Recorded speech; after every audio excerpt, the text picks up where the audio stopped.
Hey, on today's Moment of Truth, we are going to be talking about drugging little kids. Yes, little kids, and I mean little kids, 2 to 3 year olds.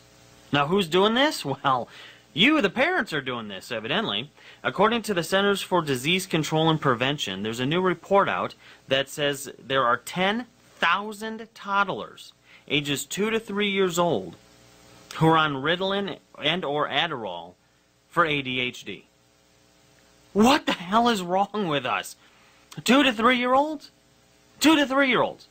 What 2-year-old isn't active or hyperactive or annoying or why? I get it. But why are we drugging them? When you're 2 to 3 years old, your brain isn't even developed yet. Why on earth would we put a drug in it that alters its chemical makeup? And don't say it doesn't, that's why the chemical's going in there. So why would we put a chemical in a mind that isn't developed yet? I mean, now we're not even talking about majorly developed or mostly developed or even partway developed. I mean, a 2 to 3 year old is so underdeveloped that you would want to protect that. You don't know if they have ADHD. You don't know if they have ADD. At 2 to 3 years old, it's called being alive. They're alive. See, but part of the problem is parents don't want to be parents anymore. No, there was a study out recently that said the average American now spends 11 hours on some form of smart device a day. 11 hours. Now, I admit it, I do, but I'm not raising kids. The problem is parents don't want to be parents. Parents think, oh, well, you know, if this little kid's running around and I actually have to parent this thing, then I'm not going to be able to catch the latest episode of Dancing with the Stars or whatever other distraction is now taking up a parent's life. No, I mean, really, 45 minutes a day is considered awesome now if you spend 45 minutes a day with a kid. 15 minutes with a spouse. But yet, you know, those things are important to me. Shut up. When we're drugging 2-year-olds because they're too active, there's a problem. You know, let's just kind of look at this issue on a larger scope. How do they determine and decide if somebody has ADHD? Well, according to the CDC website, the Diagnosis and Evaluation Guidelines for Primary Care Physicians, well, you have to see if there's symptoms present, like inattention and hyperactivity and impulsivity.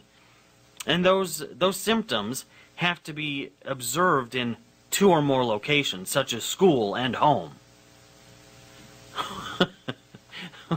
Wait a second. Wait. So you're telling me that if I'm inattentive at school and I'm inattentive at home, you need to drug me? Why? Why are we even thinking about drugging this activity in the first place? I mean, let's just step back a little bit. Let's just step back. I get it. According to the CDC, we have a huge percentage of kids who qualify as ADD and ADHD. But so what? Really, so what? We used to drug people who were big threats. You know, there used to be this kid in my neighborhood who used to string a line across the sidewalk to kind of clothesline kids as they rode their skateboards and bikes. He would throw ninja stars at cats, and he said that he was going to kill everybody in the neighborhood. That guy should be on a drug. Got it. He should be in a room someplace under care, and I hope he gets well, and I don't know what he's up to now. But that is a case of, okay, we might need to drug this kid. However, when it comes to, well, little Jimmy just doesn't want to pay attention. Oh, heaven forbid little Jimmy doesn't want to pay attention. Why is that considered a druggable offense? Well, because we need him to do well in school. Why? I mean, do you want the kid to do well? Yes. But do you drug them in order to get that to happen? No. And if you drug a child, I mean, we're not talking about adults. If you have adult ADHD and you want to take a pill for it, pop it like Pez. I don't care. But when you're talking about a kid, and not just the 2 to 3 year olds, how about the 4, 5, 8, 10 year olds, the 12-year olds? So what if they're hyperactive? Well, we need them to pay attention and be calm in school. No, that's what you want. It's not what we need. What we need is for them to develop as nature intended. And if they're going to be hyperactive humans, so what? So what? You know, I fell into this category. They wanted to drug me, and some people say I'm still a little bit hyperactive. Matter of fact, that might be how I get creative, for goodness sakes. Who knows? Who cares? Who cares? But I remember I was at an event recently, And this psychologist or psychiatrist, whichever one can prescribe drugs, she noticed that I'm always moving something, always, like a toe, a finger, whatever, rocking back and forth. I'm always moving. And somebody asked me in this forum that I was at, Josh, what's your writing process? Because I have a couple books coming out.